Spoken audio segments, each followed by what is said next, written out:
ఇప్పుడే 'త్రిబాణధారి బార్బిక్' అనే మూవీ అయితే చూడడం జరిగింది భయ్య.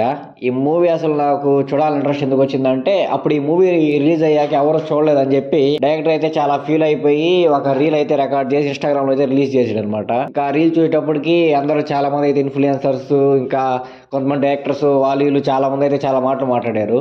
నేను కూడా అప్పుడు ఆయన ఈ రీల్ రిలీజ్ చేసిన వెంటనే మూవీ చూద్దాం అయితే అనుకున్నాను. కానీ నా సరౌండింగ్స్లో ఎక్కడైతే ఆ మూవీ అయితే రిలీజ్ చేయలేదు. సరే ఓటీటీలోకి వస్తుంది కదా, అప్పుడు ఈ మూవీ చూద్దాంలే అని చాలా ఈగర్గా అయితే వెయిట్ చేస్తూ ఉన్నాను అనమాట.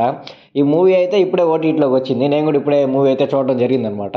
ఇక ఫైనల్గా మూవీ చూశాక నా ఒపీనియన్ చెప్పాలంటే, ఒక యావరేజ్ మూవీ భయ్య. అంత తోపు మూవీ ఏం కాదు, అంత బొక్క మూవీ ఏం కాదు, ఒక యావరేజ్ మూవీయే. అలా ఒకసారి చూడొచ్చు అనమాట. అంత గొప్పగా ఏం లేదు మూవీ, ఒకసారి సరదాగా చూడొచ్చు. నాకు ఈ మూవీలో మెయిన్ డ్రాబ్యాక్ ఏమనిపించింది అంటే, అసలు ఆ త్రిభువనధారి అనే కాన్సెప్ట్ అవసరం లేదు. ఆ త్రిభువనధారి బార్బిక్, ఆయన ఒక దేవుడు, ఈ కాన్సెప్ట్ అంతా ట్రాష్. అసలు ఈ కాన్సెప్ట్ లేకుండా మూవీని చాలా బాగా తీయొచ్చు. ఈ కాన్సెప్ట్ పెట్టి కొంచెం ఏదో క్రియేట్ చేయాలనుకున్నాడు ఆయన. కానీ ఈ మూవీకి అదే ఒక పెద్ద డ్రాబ్యాక్ లాగా అయితే మిగిలిపోయింది అనమాట. క్యాస్ట్ పరంగా మూవీలో కూడా చాలా హై క్యాస్ట్ ఉన్నారు భయ్య. సత్యరాజ్ గారని, వాళ్ళని వీళ్ళని చెప్పి చాలా పెద్ద పెద్ద వాళ్ళే ఉన్నారు. చిన్న స్థాయి వాళ్ళు అయితే ఎవరు లేరు అనమాట. రాహుల్ సిప్లిగంజ్ గారితో కూడా ఒక పాడైతే పాడించారనమాట. ఇంకా మూవీ పరంగా అయితే వాళ్ళ వ్యూ ఆఫ్ టేకింగ్ అంతా యాజ్ టీజ్ మూవీ, ఒక మంచి మూవీ ఎలా తీస్తారో అట్లాగే ఉందన్నమాట. ఆ టేకింగ్ లో కానీ, ఆ డబ్బింగ్ లో కానీ, ఆ పాటలో కానీ ఎక్కడ అయితే డ్రాబ్యాక్స్ ఏమి లేవు. కానీ స్టోరీయే అంత గొప్ప ఏమి లేదు పోయా.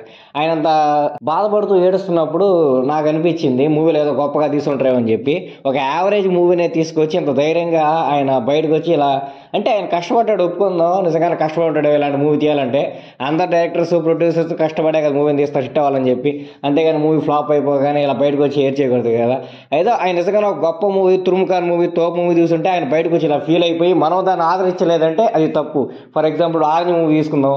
ఆర్ని మూవీ ఒకప్పుడు వాళ్ళకి అర్థం కాలేదు, ఎందుకంటే అప్పుడు ఆ మూవీని తీసుకోలేకపోయాం. ఎందుకంటే అప్పుడున్న సరౌండింగ్స్ వల్ల, ఆ సర్కమ్స్టెన్స్ వల్ల మనకు అర్థం కాలేదు అనమాట. అదే మూవీ ఇప్పుడు ఎందుకు తీసుకోవాల్సిన అంటే రిలేటబుల్ ఫ్యాక్టర్ అనమాట.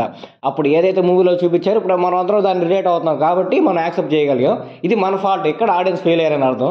అదే కానీ ఇలాంటి మూవీని తీసుకొచ్చి మీరు మా మూవీ చూడట్లేదు, మలయాళ మూవీస్ అయితే చూడొస్తారు, తెలుగు వాళ్ళు డైరెక్టర్ అసలు వాల్యూవే లేదు, నేను కూడా ఇంకా డైరెక్షన్ ఆపేస్తాను, మలయాళ మూవీస్ తీసుకుంటానంటే నువ్వు గొప్ప మూవీ తీయ్యా స్వామి. ఎవరు చూడరు, ఎందుకు చూడరు చూద్దాము.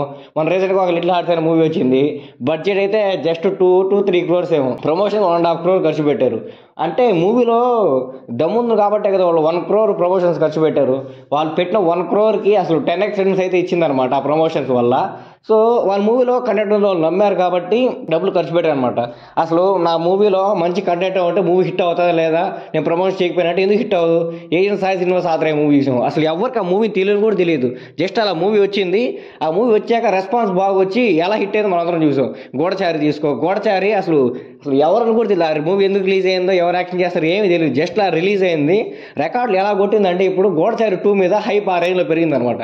అలా నీ స్టోరీలో, నీ మూవీలో దమ్ము ఉంటే ప్రమోషన్స్ బాలేదు, బొక్క బాలేదు, ఆటోమేటిక్గా ఆడియన్స్ థియేటర్స్కి వచ్చి వస్తారనమాట. అంతేగాని ఏదో రుద్దాలని ట్రై చేస్తే ఆడియన్స్ అయితే థియేటర్కి రారు. మంచి సినిమా తీసామంటే ఆడియన్స్ థియేటర్కి వస్తారు. అంతేగాని ఏదో 2 రీళ్ళు నేను కష్టపడ్డానంటే ఆడియన్స్ అయితే థియేటర్కి వచ్చి మూవీ చూడరు. కాబట్టి మంచి మూవీని సెలెక్ట్ చేసుకొని మంచి స్క్రిప్ట్తో మూవీ అయితే తీయండి అనమాట. మొత్తానికి మూవీ ఒకసారి అయితే చూడొచ్చు పోయి, అంతేగాని అంతకన్నా గొప్ప మూవీ అయితే ఏం కాదు.